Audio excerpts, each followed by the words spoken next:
Topic of today's discussion is careers, win at work, and we have three eminent personalities, all belonging to the HR world with decades of experience behind them, amongst us to share their thoughts on the subject.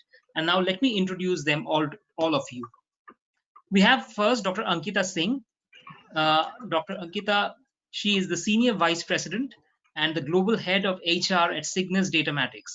She has over 19 years of progressive experience in managing and leading various aspects of human resources, spanning across high-placed business domains of ITES. In addition to all functions of HR, she has also excelled in establishing innovative and competitive initiatives and institutionalizing a strong performance-driven culture at Cygnus, which has resulted in the company being certified as a great place to work. And recently, Ankita, she was also been awarded amongst the Forbes India's top 100 great people manager by GMI India. Welcome, Ankita, on the panel. Next, we have Dr. J.C. Christie. He has a total experience of nearly 3 decades in this industry with a strong in-depth functional expertise across all the facets of human resource arena. He has got a diverse variety of exposure of working across education, IT services, IT product development, ITES, HR consulting sectors, and currently he is working with the international recruitment consultancy firm Convet as Vice President HR and Operations. Dr. Jesse, welcome on board. Thank you. And next, and not the least, is Frederick Correra. He is also an HR leader, keynote speaker, and a doctoral scholar. Currently, he's associated with broking and investment banking firm Darashaw and has a proven track record of creating and implementing HR strategies that successfully drive business initiatives related to profitability, talent development, and effective change management. He's also adroit in assessing existing processes and accordingly designing and implementing measures aimed at enhancing process efficiency, organizational effectiveness, and employee potential and morale. Welcome, Frederick, on the panel as well. Hi, thank you so much. Great. Now that the introduction being done, I will jump over straight to, let me throw open the session to questions. And I'll have the first question directed towards Dr. Singh. What, according to you, it could be the impact on careers in this pandemic situation? I think impact is already seen and it's humongous. So if you talk about the coronavirus outbreak, I think it has taken unexpected hit to many industries around the world. Some saw sales go up, wherein other industries they experienced a huge slump. Many non-essentials businesses were forced to close. I mean, just a couple of scenarios for us to understand the situation or the impact on career. So a lady who is 49 years old is worried as her son is set to join college next year and her company has slashed her salary by say 40%. An intern who's worried about his job application as the recruiters continue telling that we don't have a clarity yet. We don't know by when we start hiring. Forget about organizations reimbursing expenses. I think employees are proactively identifying and investing in themselves because they are all worried, scared, and they just want to be as much prepared as they can be for the future or even for the present. There are cases where there's no pay cut and people are actually part of double income families. Even they are making adjustments in their lifestyle and are spending more cautiously. And an employee who has been released from a company is requesting for an extended LOP as he's not able to get a job anywhere else because of this COVID. So these are a couple of scenarios where we understand the kind of impact. It's like people who are trying to get into an industry or people who already exist. I mean, everybody got impacted, and it's huge. It is so much evident. If at all, I refer to the recent study that was conducted by ILE. Even now, which was very recently done, even now it says that 21% of people around us they fear losing their job due to this crisis. 14% are still concerned about losing their jobs in near future, even after the COVID is over, because they know that impact is going to be much longer than what we foresee. 26% expect to miss out on their promotions and increment just because of the COVID crisis. So when we overall talk about this, I think the way we used to work, connect, communicate, collaborate, everything has changed. Probably we have witnessed the biggest shift of the era or decade. So yes, I mean, impact is humongous. It cannot be ignored. It cannot be unseen. It's right there, and I think people are coming back to a little normal, just to adjust in the new normal. More of Mhm. it is by self-adjustment. We are just trying to fit in. Now, the second part of the question, um, you know, how well or what will be the scenario where we will be able to survive, or how we will be able to take care of this impact, if at all, anybody who is trying to. So when we talk about careers, I think individuals have to have um, you know a defined vision or a path. They have to understand that COVID, obviously, it has distracted, it has disrupted everything, and the impact is there, but probably it is short term, long term, nobody knows. And people have to just set in. They just have to fit in so that they tune in and sail through the current scenario, and with a probably a clearer vision and a purpose that should not be compromised. But if at Mhm. all, just to answer the impact, I think it's unmeasurable. All the pockets have got impacted in some or the other way, and people are still trying to redefine and recover from the scenario. Do you think it's the worst year to enter into the job market? I don't think so. We can't generalize, because, as I said, there are few organizations where things have gone up. You have definitely seen a downfall. People Hmm. have to be little more logical, and as I say, they have to be more relevant in their Hmm. choices. So I Hmm. would not say we can generalize the entire impact.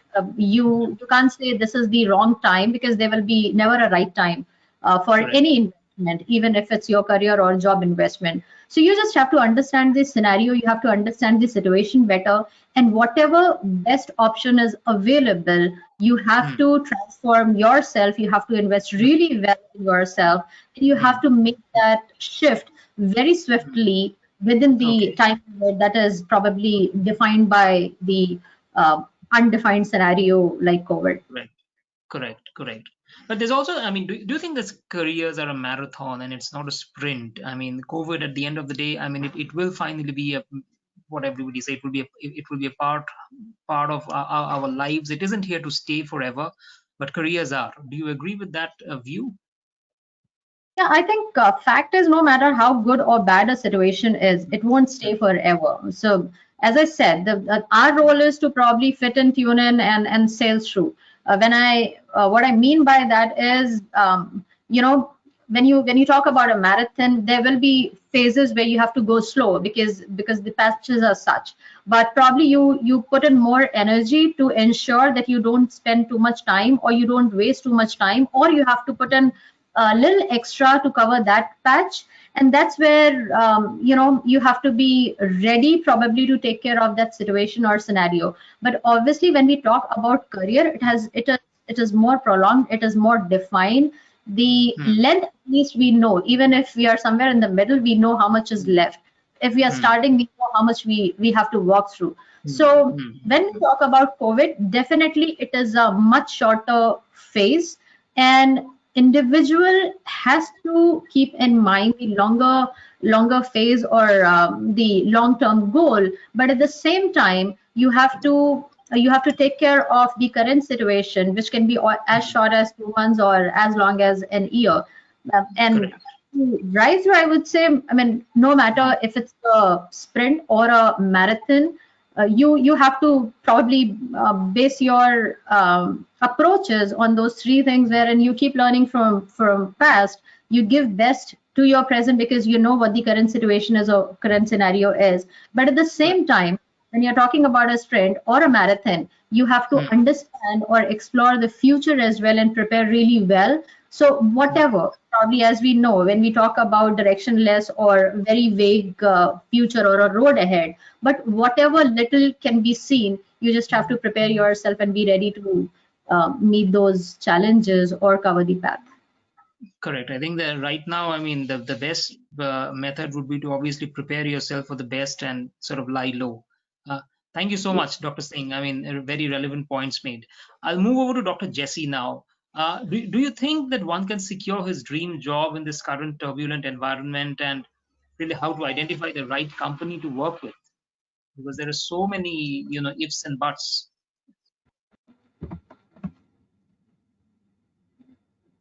Yeah, thanks, Avik, for the very relevant question. In the normal scenario, a student will depend upon mainly the placement department of a college to secure the job. However, in the current scenario, I would like to encourage the students to carry out the following steps if they want to secure their dream jobs. Okay, so I just want to list down a few steps. Step number one, map the industries and companies. Do a thorough study about the industry sectors relevant for your field. It could be manufacturing, software, automobile, retail, construction industry, etc. From that list, identify 1 to 2 sectors where you would like to have a long-term career.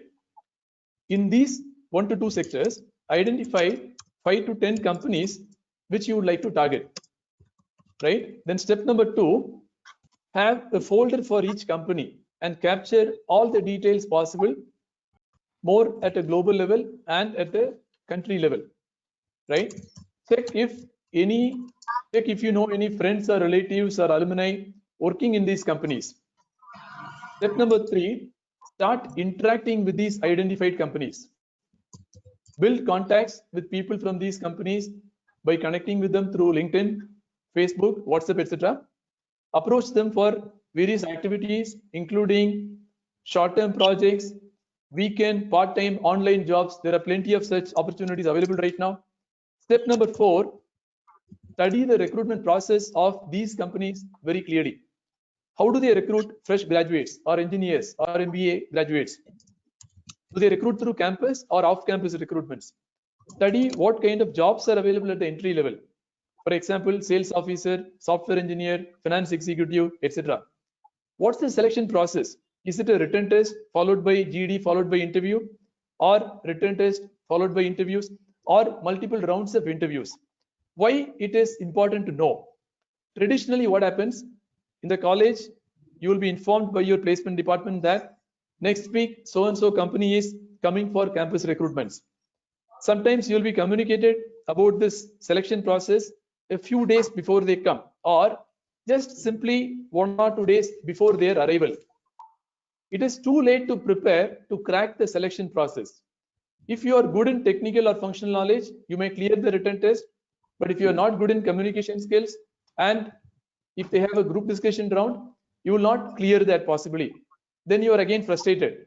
Instead, if you know it before 6 months or 1 year in advance, you have sufficient time to improve on areas where you are not good at. Okay, step number 5, prepare and practice. Whichever area you feel you are weak, whether to clear the written test or the GD or the face-to-face interview, you need to prepare and practice thoroughly so that you clear each round of the selection process. So just to summarize, step 1, map the industries and companies which you want to target. Step 2, capture a lot of information about these companies at a global level and at India specific level. Step 3, interact with the identified companies, build contacts. Step number 4, study the recruitment process. Step number 5, prepare and practice. Right? I think in my view, if a student can follow these steps, I am sure the person can definitely reach the dream job. Again, the question is, dream job doesn't mean from day one I should be working in that company. I can always reach there 2 years later. But the key thing is, am I putting the right approach to reach there? Okay. Now to address your second question very quickly, how to identify the right company to work. Correct. In my view, a person should focus on the following attributes of an organization. Is it a great place to learn and grow? What's the duration of training program? What's the training content? Do they have a well-defined career path for the employees? Do they have a good working culture? Do they provide good work-life balance? Do they have an inclusive culture? Do they have a performance-oriented culture? Do the employees feel proud to work in the organization? Do they take good care of their employees? Do they treat people with respect? In great places to work or any other industry survey, how does this company perform? Do existing employees speak good about the organization? Do ex-employees speak good about the organization? If you have noticed, I did not mention anything about the salary. Does it mean that salary is not important? It is. But in a career span of 25 to 30 years, everyone who is listening to me today, I am sure, please note that you will make money. It need not be in your first job. Money will come over a period of time. Join a good organization, learn and improve your skills continuously, ask for more responsibilities, then money will follow you. Over to the moderator. Thank you. Great set of points. I hope that the audience really took down copious notes about what Dr. Christine said. Very, very relevant points. Thank you so much. I'll have a set of questions, but I'll first move over to Frederick now. Well, Dr. Jesse and Dr. Ankita have shared about how to have a successful career. Frederick, you have done a lot of research on the determinants of employer satisfaction, and in your upcoming book, you talk about enhancing your employability with Ikigai. Now, I want you to if you can share some insights on how you can win in the life race as well. Well, absolutely. The pointers made by Dr. Jesse are so apt, and that's how you should go about while you're looking for the right job. But before you do that, I'm going to take a step back, and I'm going to talk about two major facets of employer satisfaction and what recruiters look for. So I went out to about 600 recruiters who go to campuses and of course hire talent across the country, and I did try and understand what are the determinants which determine employer satisfaction, because employer satisfaction as a construct is very close to the close or bears a very strong correlation with employability. Of course, there are various other factors, and what it appeared to be that there are two major factors. One is the self-directedness of the candidate, and the other are the distal factors or the contextual influences which impact employability, like the college where you went to, the organization where you work, the kind of culture which you're brought up with, your kind of friends you've grown up with. So a lot of things impact the way you think. Now, while you cannot change these contextual influences, what you do have in control is your self-directedness. And there's where the start to the entire journey, which Dr. Jesse spoke about, comes from. You need to have career clarity. And career clarity is something which a lot of recruiters look for one simple reason. If you know what you want to do in life, if you know how our organization is going to help you get there, then I'd like to work with you. Because if many people want to go with the flow, they have this Niagara complex. What's the Niagara complex? We'll just go with the flow. Wherever life takes us, we'll go there. Only after a point in time they realize, when they're going and the current slowly becomes stronger, they enjoy and they leave paddling their boat, and they reach a stage where they hear the rumbling sound of the waterfall. They have not paddled enough, the currents are so strong, and they're heading for a crash. So now that I've shared a little bit about that, I'd like to focus on how important it's to have a fulfilling career and the importance of Ikigai. So what is Ikigai? Ikigai is a very simple concept. Of course, this also has come from the Okinawa Islands and a lot of research. But in simple language, Ikigai is nothing but the overlap of four things. One, what you like, what you're passionate about. Just being passionate about something is not going to help you feel fulfilled. What are you good at also? The third aspect is, what does the world need? And most importantly, what the world is ready to pay for. The overlap of this entire four circles is what constitutes your Ikigai. And out of 24 hours, let's presume you're sleeping for 7 to 8 hours. 12 out of these 16 hours, 75% of your life, if you're going to spend in that sweet spot, work-life balance is not something you're going to worry about, because your work and life is going to integrate. And if you understand and identify and find the right cause, if you find the right job for you, you will land up having satisfaction. You will have all your cups full, and that is when life, where success in your life will correspond to happiness as well. You know, you'll see a lot of people who are very successful in their career but are unhappy, and long term what happens is their performance dips. So you got to have all your cups full, right? So it is very important. So when a lot of B school students, they come to B school with a thought process of employment.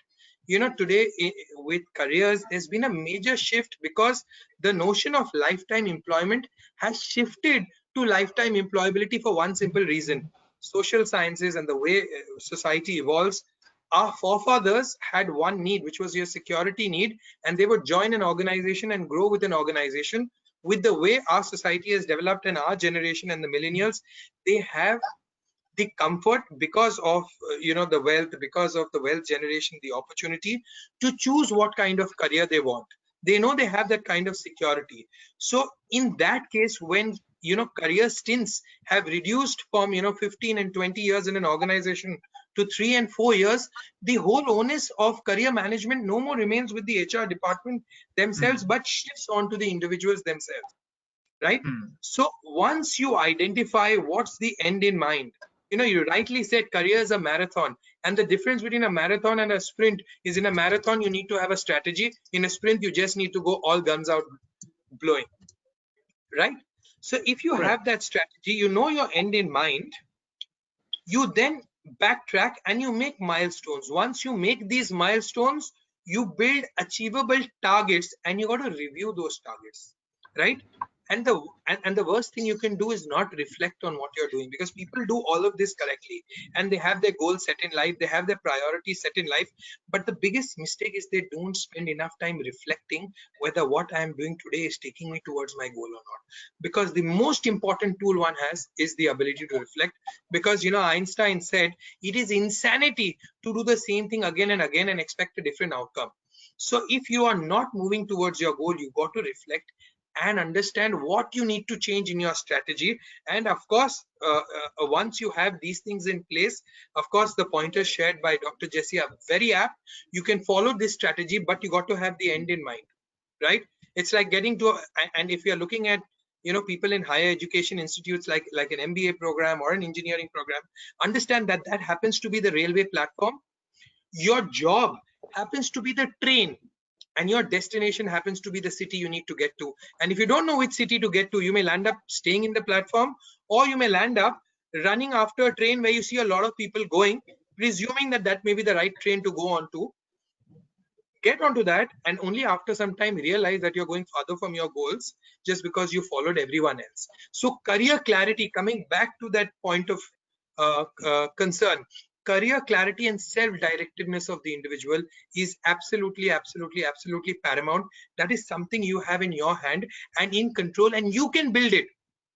You can increase your circle of influence. Instead of focusing on just your circle of concern, build partnerships and expand your level of influence. And that's how you're going to grow, right? I really couldn't agree more. But tell me something, Frederick. How do you get that clarity? How do people who are probably just about to enter the job market at the age of maybe 23, 24, 25, how do they slowly build that sort of capability to have that clarity in their mind, that what is the target that they want to have? I think it's a continuous process. So if you ask yourself this question, where do you see yourself retiring out of? Where would you see yourself at the age of 60? In order to get there, what you should be doing at the age of 55? In order to get there, what you should be doing at the age of 50? Now, you'd be surprised. For example, my long-term thought process is I want to get into academics. I want to become a director at a B school. And I'm looking at that, between 50 and 60, because that's when I'm wanting to move out of corporate. But if I were to go and do that at the age of 50, do you think at the age of 45, 43, 44, I should start doing my PhD then? I'd probably be heading the function somewhere. And the kind of the kind of workload I have won't allow me to do that, which is why I'd rather do that earlier and maybe at the age of 30 or 28, 29, while the workload is less, I start preparing, right? So one who prepares ultimately wins. So you got to have that foresight, and you got to break it down into measurable milestones. Now, I'm not saying that, you think about getting to Calcutta and get onto a train which is going directly to Calcutta. Maybe that's not possible, and it's idealistic. There may be some trains which are absolutely full. There may be some waitlisted. There may be some reservations against cancellation. You just get on the train which is going in the right direction, right? And then you got to make shifts, because you aren't like Dr. Jesse said, you may have this goal that to get your dream job, this is what you need to do. Your first job is never going to be your dream job. You got to be ready to get down on your knees and uproot the weed from the roots, and not just cut them out. So you got to put in the hard work, and you got to start, and understand you will never get 100% of what you want. You may get 60, 70%, right? The rest you got to develop, and slowly but surely, and that is what is your evolution, and that is employability. You got to start moving your focus from employment to employability. Employment is incidental; it will happen one day, right? Employability is your strategy to get a job, to be successful at that job, to grow a job, and to grow at that job, and when required, to have the ability to switch the job. If your focus is on this and you develop this strategy, you will be successful, you will be happy, and not only will you have a successful career, but you will have a fulfilling one as well. And probably to have those skills that will make you stay relevant as you grow old. You need to do a skill audit. So in order to do this, what is the skill set do I need? Do I need? What is it that I have? Now, how do I make this gap? Now, that is what is your career journey. Now, in order to get that, these are the skill sets I need to have. Now, let me start developing these skill sets, right? Then you keep reassessing. Okay, 6 months have passed. What have I done? Have I developed this skill set or not? Right? Now, you cannot only depend on the HR team or the HR personnel to plan your career, because understand, let's be very open, while they would be interested in doing that, their primary interest is doing that keeping in mind the organization's long-term position and where you fit in the organization. Right? So why are you putting your career in someone else's hand? Yes, partner with them, but also plan it yourself. Don't depend completely on just the HR team. Like I said, with the gig economy coming in, people, this whole dynamic is going to shift, because people are going to be just going and doing a few gigs here and there, working for shorter periods of time. And do you think an organization is going to invest too much in talent management or career management of those folks who are going to be there just for a short amount of time? No. So you got to do it yourself, and you got to be the master of your own destiny. Correct. Great. Dr. Christine, you want to add something here?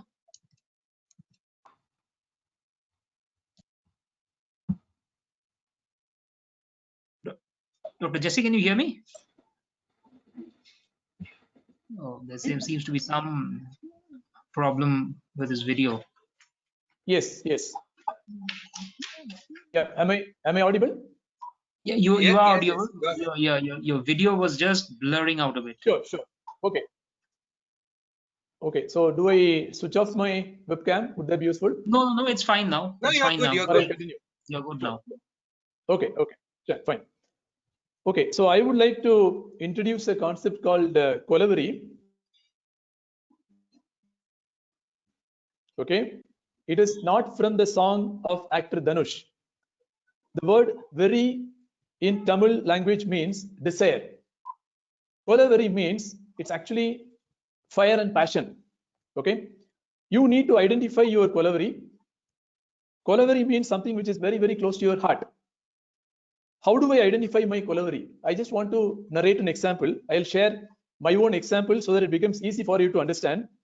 Way back in 91-92, I was a lecturer cum placement officer in Karunya Institute of Technology, Coimbatore. Now it is Karunya Deemed University. After the class hours, I used to spend time with third year and fourth year engineering students, sharing my experiences in searching for a job, how to prepare for interviews, what to study, how to study, etc. As a placement officer, in addition to carrying out the regular campus recruitment activities, I was more involved in arranging weekend jobs for poor and deserving students in Coimbatore city. Managed to place a few students in small companies. They were paid around rupees 50 per day those days, right? Rupees 50 into 2 days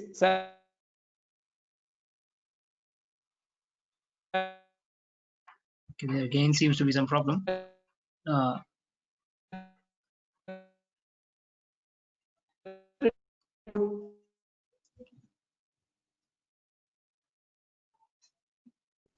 Dr. Jesse, can you hear us? Am I audible? Yeah, you're Yeah. audible, but you're breaking up. Yes.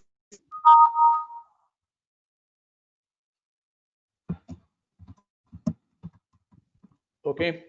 Yeah, it looks better now. Yeah, Is it audible now? it is audible. Yeah. Okay, sure.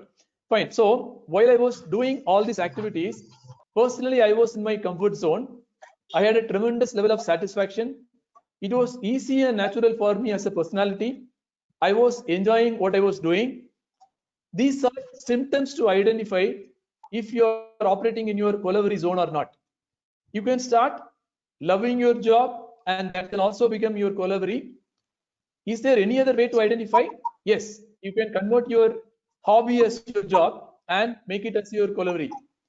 Hence, the best thing is to try and convert your hobby as your job. Then you don't need to work for the rest of your life. The best example is A.R. Rahman. Has anyone heard of A.R. Rahman making a 1 hour motivational speech? No. Why? Because his Kollaveri is in composing music. Morning till night, he is thinking of only music. That is why he has won so many Oscar awards. So it's a mindset issue. Personally, I was addicted to the function of recruitment for a very long period of time. You know how it helped me? My Kollaveri took me to the position of head of recruitment for the entire Asia Pacific region for Philips Electronics. I was based in Hong Kong for 3 years, managing the recruitment function of 14 countries across the region. The first Indian to do so in the history of Philips, the company which is more than 100 years old. Later, I expanded my Kollaveri to the overall HR function.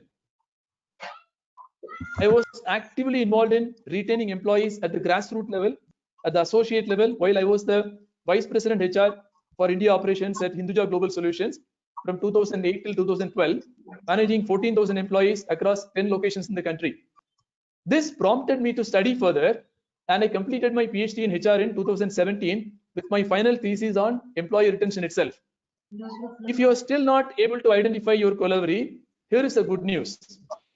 Once you join a corporate, you can develop your Kollaveri, which is a fire and passion, in the following fields: be it sales, marketing, advertising, finance, HR, operations, purchase, software development, testing, research, etc., etc. The key thing is you need to like your job, love your job, and get addicted to your job. Then you are operating in your Kollaveri zone, which is the fire and passion. Please identify your Kollaveri as early as possible in your life. Then you don't need to work for the rest of your life. You get paid for your Kollaveri, which is your fire and passion. Let me end here by asking this question: what is your Kollaveri today? Over to Mr. Avik. Great, thank you so much. Yeah, Kollaveri, the fire and passion. I mean, to be very honest, I always thought that I always knew the meaning of Kollaveri as something else. Either it was more of anger or something, but that this is a completely new meaning that I got. I was completely wrong actually. Anyways, moving over to Dr. Singh. What do you think? With the onset of the gig economy, what do you think will be the impact on career planning and from the students' perspective as well as from the company's talent management? What will be, I think it is already there. So gig economy, when we talk about, has become mainstream much sooner than we actually expected. It got a thrust with the introduction of internet-based aggregator services like Uber, Zomato, Ola initially. And for a recognizable reason, the crisis has probably intensified the exposure and acceptance. So if we talk about organizations, or for that matter, candidate or students, I think everybody is focusing on those immediate wins to recover and thrive in a given crisis. So when we talk about companies or individuals, I think everybody has strategically started evaluating the benefits of an alternative or shared or gig employment workforce model. I was just recently going through, this report of Aon, where which was labeled as decoding the gig economy, and where they presented the sector-wise segregation. And it was, I would not say I was surprised, but the shift is so powerful when they were talking about FMCG or pharma, wherein the current percentage is somewhere close to 15, and they say in next 2 to 5 years it would be as high as 69% with respect to gig workers. If you talk about BFSI, then current is 32, which will go up to 56%. Technology, BPO services, obviously there is a shift from 57 to 60 or 47 to 76, but there are sectors where probably the jump or the hike is going to be humongous. So we all know, and I think as initially we were discussing just before the call, that it's not about working from a place, it's more about working from anywhere. And organizations as well as individuals, they are all getting prepared to get into that model. There is already a visible shift from the conventional 9 to 5 job to the suit your schedule model. The future is about relevance, as in who can do what, not about where we work from or who else we work for. So we've been talking about, we know that we have policies that if you're working at one place, you cannot work for some other company. And those things are disappearing from the chart, and probably it will further go down to 60 or 70%, because now people have started exploring shared resource options as well. So in literal terms, it will be boundaryless organizations and boundaryless employment. Strategies now or later will be formalized, molded, bent, and adjusted to define the guidelines to protect the new boundaryless workplace and workforce in the most anticipated shift, the gig shift. And when we talk about organizations, I think they are already set. Look at the number of benefits, look at the flexibility it gets in along. With respect to individuals, working from anywhere, working as per your interest, taking that break whenever required, so you can actually bounce back with more zeal, with more aptness, with more relevant knowledge and skill set. All these things are practically possible that we just thought of. People wanted to have a more meaningful, purposeful, defined, with direction. You have your career path defined. I think gig economy gives all that, uh, needed flexibility as well as the direction. And be it organizations, be it talent management group or individuals, I think everybody is going to explore that exponentially. I'm wrong in using the term will be. I think people are already using that. I think if I talk about my organization, we have already shifted to 30%, which is a huge jump in last 8 to 9 months, which we never thought, which probably was somewhere planned, but we thought it'll take another 4 to 5 months. But because of this crisis, COVID crisis, and at the same time, the acceptability and adaptability of individuals as well as the organization, I think we are all in that shift where we know that the new economy is going to be gig economy. So students or the working professionals, I think we all have to be ready to be the best versions of ourselves, wherein we know that if this is the right job for me, I am the right fit for that. And it's about those small projects or long-term projects. I mean, there's no definition as such. As I said, it's just going to be more about relevance, who can do what, and who probably can be the best fit. What is the reason why sectors like FMCG was saying would see a huge shift towards gig economy compared to other sectors where it's pretty much already prevalent? The main reason is for other sectors that phase was already explored, Avik. So we were already doing it. I think when you talk about IT technology, BPO, we always had few people working as giggers. So in different formats, in, different phases, but they already existed. FMCG, where we always had this misconception that you have to be there. There were security reasons, there were automation reasons, there were so many things lined up where we never thought that this will be the right thing to explore. But I think this is the phase, this is the crisis where with respect to employment, unemployment, the options you get with respect to the resources available in the free market, people have started exploring that much. And in these 5, 6, 7 months, you have seen that jump. You have seen that consistent jump of 15% of FMCG already moving to 2025. And that's the reason, as close as 2 to 5 years, they have projected something which is very close to 70%, which is 69%, as the Aeon report says. So they have started exploring, and as I said, the acceptability or the experimentation has become more normal than the conventional approach which we always had till date. Okay, okay. Dr. Jesse, also keen to get your views on this. What are your views on employee retention, and what are the factors that determine one spends, his or her time at a company? Yeah, I think in my view, employee retention starts right from the time the prospective post candidate applies for the job, not after the employee submits the resignation. Unfortunately, many organizations even today, they think employee retention starts working as a concept moment a person resigns. They think that is the time to start to retain, right? So retention is an ongoing activity.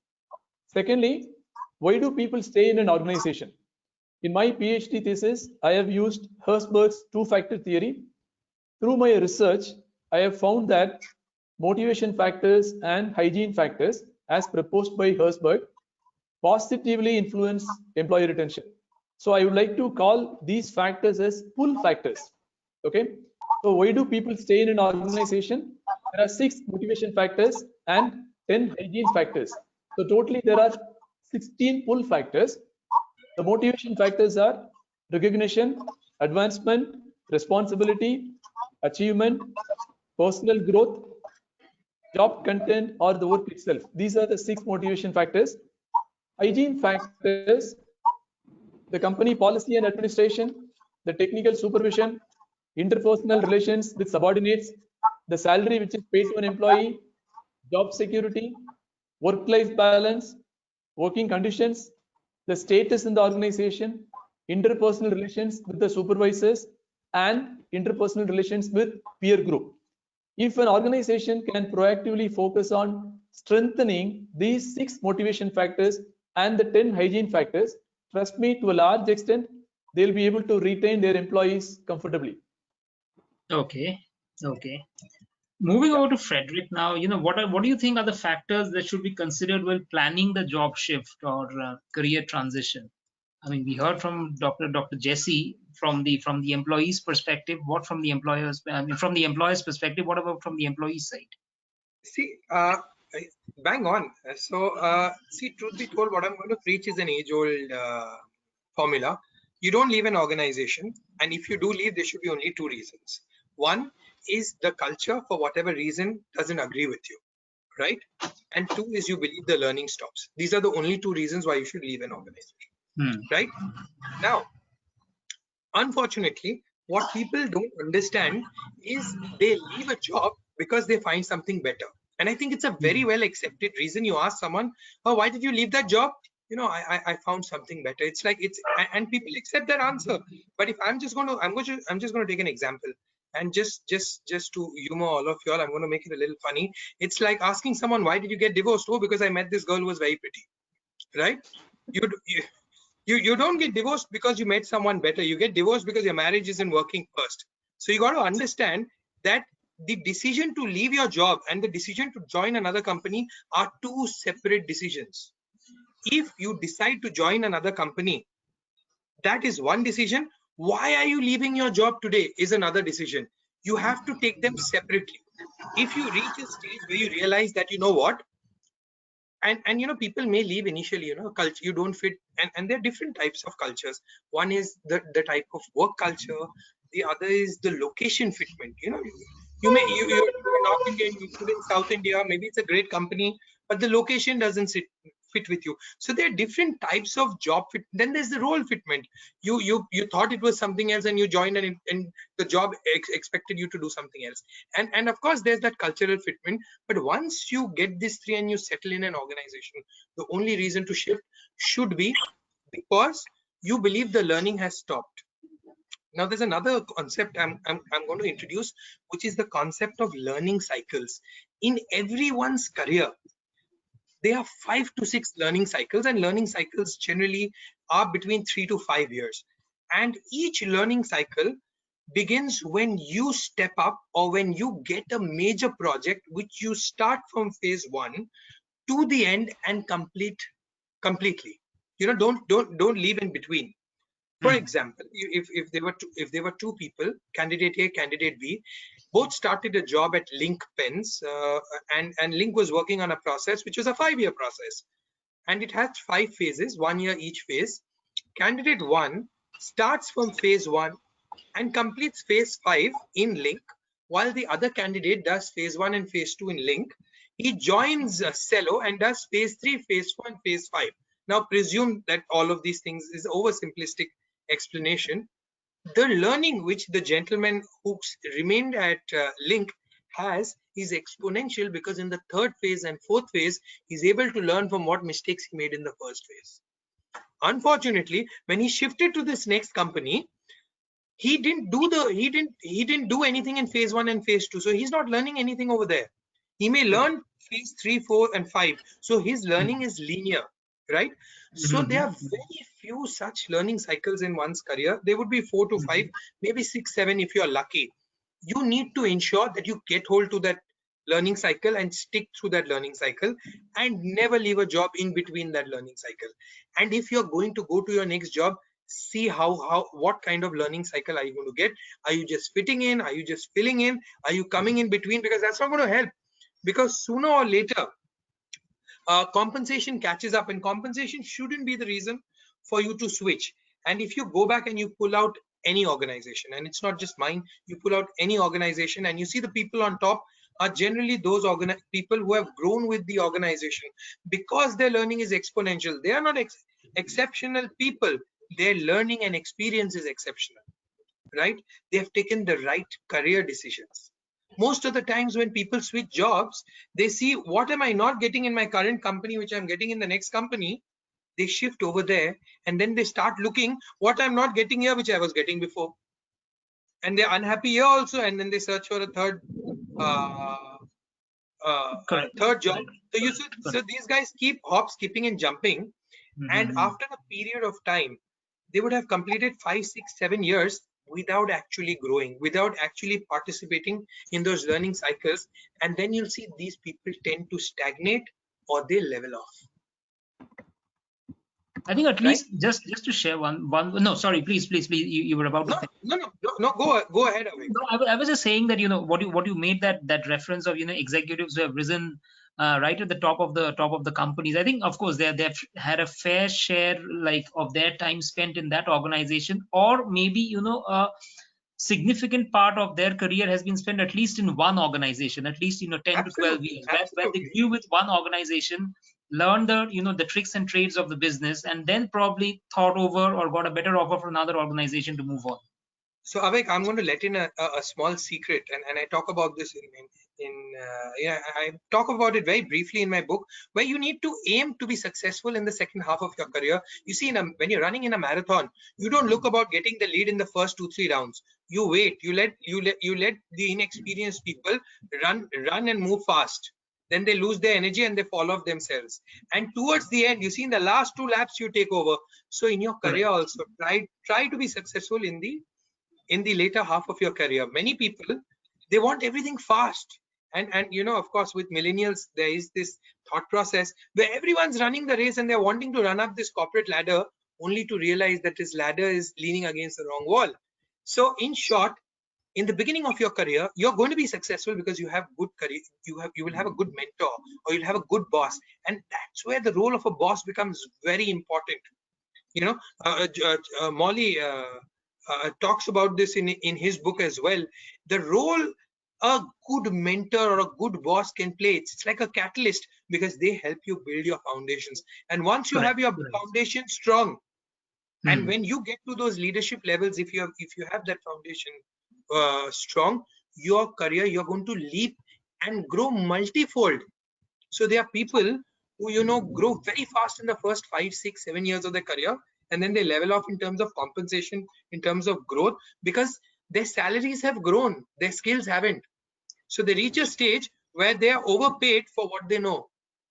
Right? This is known as Peter's principle, where you raise to the highest level of inefficiency. Okay. Right? Focus on developing your skill, and what I said, focus on employability. If you have that in case, I'm telling you, salary will not only catch up, you will not only grow, you will grow multifold. Right? So plan your career that way, plan your switch. If you want to shift, ask yourself, why am I shifting? First let's understand, why am I not happy? Why am I not happy with my job currently? Like I said, you don't get a divorce and just because you meet someone good. Right? You got to first understand, why am I unhappy? You got to try to figure things out. You cannot give up, because people who give up generally on some aspects tend to give up on a lot more, and then you become compromising. It's your career, it's your life. Don't make compromises. Make decisions and make career choices. Now you cannot control the outcomes of those decisions, but you can surely control those decisions and the thought process which goes behind taking those decisions. So focus on that. Have that complete clarity, like I said, and I'm going back to the first point I made: career clarity and self-directedness of the individual. As long as that's in place, like Ankita said, if you have a goal in mind, like Dr. Jesse said, if you do your homework and you prepare, you will win. So you need to prepare to be successful. People say, positive thinking, and because of the secret law, people start saying, positive thinking, you be positive, you'll get everything. Well, I'm going to give you an example. Mike Tyson didn't become world champion by thinking he will be the champion, sitting in his living room, having beer or drinking beer and having popcorn. Just by saying, I'm going to do this, I'm going to do this, it's not going to work. He was out there, he was in the gym, pushing himself. And you got to do that. You got to struggle just by hoping that you'll be successful, and God is kind. And if you start blaming the whole world that, oh, he was lucky, oh, nepotism, oh, this, oh, that, boss, focus on yourself. Don't look at what the and I'm going to steal one from Kennedy and say, don't look at what the organization can give you, ask what you can give your organization. Right? Build that value, make the organization value you. Right? And if you focus on your employability, you will know when to make those career shifts. You will know that in order is this, now I know that this job till here has given me what I have to. Now in order to get there, I need to develop this. And in order to develop this, I need to shift my job. There has to be a reason, there has to be a plan. Great. Right? Great. Just shifting because you're getting 50,000 more, a couple of lakhs more, or a fancy designation doesn't work. Identify your career anchors. Do a battery of psychometric tests. Understand who you are. Don't wait for the company to understand you. You understand who you are. And then find out which is the environment in which you can thrive in. What is the kind of work which you will excel in, and start finding that overlap and move in that direction. I hope I've been able to capture exactly what needs to be done, but giving a panoptic view and not a step-by-step approach, because it's impossible to do a step-by-step approach. It is your life and your career. You got to find your way yourself. Correct. I'll move over to Ankita. I mean, last question before, just to get your views on this before we open it up for the audience. I mean, the questions have already flown in, but Ankita, can you share your thoughts as well on this? I think I would agree with what Frederick and Jesse just mentioned. I think prioritizing your needs and requirements is really important. 100% perfect job option will never become a reality. There will be compromises. There will be something which will shortfall of your expectation, and I think that should be okay. But yes, those three questions should always be asked before you join an organization or you decide to leave your existing one. One is the purpose. What's the reason behind your act? Why you want to do it? Whether you are, about to join a new organization or leaving the current one. Second is relevance, which is how well you fit in. As I think Frederick also mentioned, it's not only about the organization, what organization can do for you, but how well or how meaningful you can make your existence when you are with your current or the next company. And the third one, I would say, is opportunities. So employability versus employment. I mean, learning mindset is the need of the hour, is the need of the future, and is that getting enabled by the organization you are part of? Because if at all that remains intact, be it your current job or your future possibilities, you will be able to catch up. You will be able to make your existence meaningful in whichever form or wherever you exist. So these three things I think should be kept in mind: purpose, relevance, and opportunities. And if at all the answer to all these is yes and positive, you should not think twice before you make that shift or you join a new organization. Okay, great. Thank you, Dr. Singh. We're almost at a hard stop time, but I think we would have a few extra minutes to accommodate the questions that the audience has posted. Uh, Ashok Chopra, he asks that how can I, and I think Frederick would be the best guy to take this. How can you explore your interests and find your ikigai? All right. So first and foremost, I'll share this with an example. Like I Sure. said, you need to find an overlap in 4 circles, right? So suppose you like cricket, right? You've understood that you like cricket. Now you got to understand your level of competence, how good you are, right? Are you good to make it to the Indian team? You may not be a great cricketer. You may have a lot of passion for cricket. Now let's try and understand what skills you have. Maybe you're a great communicator, right? You're passionate about cricket. You're a great communicator. What can you do? Right? You start exploring what the world needs. So of course you need Sachin playing there on the field, but you need someone who's going to direct the whole telecast. Someone who say you require someone who's a commentator. You may require someone who's a statistician. You may require someone in marketing who has that passion, who can see the game and understand, okay, now this guy is called for his gloves. I'm going to have 30 seconds. I can push in this ad, right? So people in production. So you got to understand where your skill set is, what you like, what is available, what the world needs and what the world is ready to pay for, right? And when you find that overlap, you will find your ikigai. There's a battery of exercises, and if you could wait a few months more, in Jan when my book does come out, it's going to tell you step by step how to approach this. Okay, great. The next question is from Fardeen Khan, and he asks that what is the scope of careers in international NGOs outside India? How to apply for it in this COVID-19 situation? Dr. Jesse, you want to address this? Well, I think I am not an expert in applying for a job in NGO. What I can say is it is very important to, like all of us have been speaking repeatedly. First is, do I have a mindset to work in an NGO, right? Let's understand the basics. I need to have a lot of patience. I should be able to connect with people. I should be able to empathize with people. I should be able to understand their issues. If I have all this, then I should come to a reasonable conclusion that maybe I should try for a job in an NGO, right? I don't think it is directly right on my part to say I will apply for so and so NGO in this country. I'm just stepping back to ensure that I am having the required skills and the competencies to be there. Otherwise, it will end up like I just go there, I find that okay, this job is not what I was looking for, then again we come out, right? So specifically coming to the point, if I feel I have got all the required skill sets, I just need to look at the available opportunities. Maybe I can look at a few countries, or I can look at few global organizations, go into the website. I think it's all straightforward thing.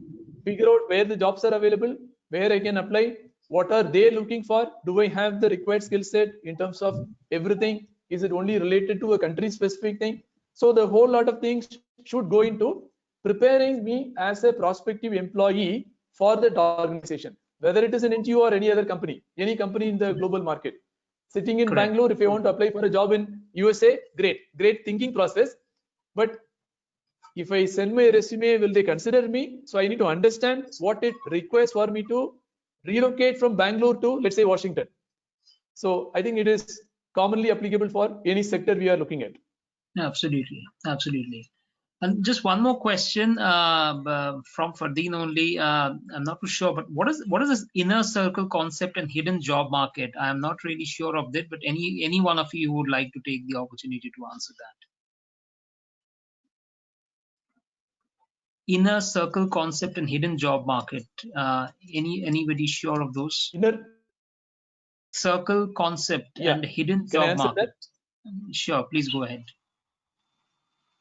Yeah, so typically, this is more like another jargon, I would say, right? Most of the senior positions in many companies are not advertised in the job portals or through consultants and all that. Typically, you try to reserve it. You want to recruit through your inner circle, your friends, your close network. Maybe you want to save the money or you want to keep the position very confidential. You don't want anyone to know about it. Maybe you are firing a person who's already there working in the organization in a particular role. If you advertise it, this person will come to know, then the person may think, oh, they are looking for a replacement. So you just want to keep it confidential. At the same time, you are trying to recruit through your inner circle. It could be a smaller set of executive search firms, or it could be your own internal organizational leadership, the people who are in the leadership positions who can refer their close friends so that you are able to close a position. Okay, okay. Great. No more questions from the audience as of yet. We'll probably have to wrap it up. But before I do, I would like to, ask each one of you, probably take a minute or 30 seconds or something just to encapsulate what it takes, to win at career and life. I will start with you, Ankita, then go to Dr. Jesse, and then probably end with Frederick. Maybe just couple of points, yeah, just to wrap it up. I think purpose, clarity, and relevance. I would say these three things, if it all combined together, people will be able to take care of everything, even the career choices. Okay, great. Dr. Jesse, your thoughts, please. Yeah, I think we have spoken a lot about how to be successful in career. I just want to speak a few sentences about how to be successful in life in general. Try to learn your subjects practically. This is applicable for students. It's not about adding more degrees. It's about developing skills, right? Improve your skills, communication skills, leadership skills. Be in touch with industry professionals. Be happy with what you already have. The main problem we face today is people are always comparing with somebody else. I should exactly plan my career. Everybody has a different track. This is me. These are my skill sets. Let me figure out what I want to do 2 years from now and accordingly go in line. Don't compare with others. Instead, compare only with you. 3 years back, 5 years back. Frederick talked about a nice concept called learning cycle. Okay. On the same lines, I have personally found that every 4 to 5 years, you can start a new skill, and by end of the 5th year, you can be an expert in that skill. For example, I started my journey in Toastmasters International. I did my first speech in the Competent Communicator Manual. I had a plan to finish being certified as a distinguished Toastmasters exactly in 4 years' time. And I completed in 4 years' time. It took a lot of effort and time, right? I finished it. Then my next plan, I thought, let me now plan for a PhD. Okay, I finished my work in 5 years' time. Due to some delay in the university, finally it got completed officially in 6th year. So, like learning cycle, we need to keep it going, right? We need to keep looking, okay, because we are not in private sector, nobody is going to stop working. I think we can work till we die, right? If we have the mindset, if we have the capability, if we have the energy. So, like Frederick talked about, are we employable? Are we making ourselves employable for future? If we can do that, I think that's the best way to look at career and life. And finally, we should be happy with what we have. Yeah, I think the last sentence is very important. Frederick, your closing remarks. I'm going to, since Ankita and Jesse have shared what you need to, I'm going to leave you with just one old adage. What you sow is what you reap. But I'm going to elaborate on it a little bit more. You see, first you got to plan to sow. That's rule number one. Rule number two is planning alone won't do. You got to execute too. Okay. Rule number three, you sow tomatoes, you're not going to get potatoes. Rule number four, there's a gestation period. You sow a seed today, you don't get fruit tomorrow. You got to wait, right? All of us want to, you give me the fruit first, then I will sow, right? Number five, you sow one fruit or you sow one seed, you don't get one fruit, you get manyfold, right? So this is how you need to approach your career. Don't think if I do this today, what I'm going to get tomorrow. Invest in yourself, have that goal in mind, and take it day by day, and be patient, right? And I'd like to leave it with that. So know where you want to go and just keep moving. Take a small step if you have to each day, but ensure you're moving, right? And moving in the right direction. Correct. That's all. Wonderful. Thank you. We got to wrap it up now. Thank you, Frederick. Thank you, Dr. Jesse. Thank you, Dr. Singh, taking your time out to attend this session. It's been enthralling, it's been engrossing, and it's been pretty captivating, especially, all the relevant points that you guys, all of you made to, to win, to be successful at career, to be successful at life. I mean, there's no set formula. It's again upon individual people, but then there are certain common plans or certain methods that one probably needs to follow to attain that desired objective. Thank you once again for attending that, and have a great evening. Thank you so much. Thank you. Thank you so much. Thank you. Yeah. Thank you. Bye-bye. Thanks, Abhi. Bye.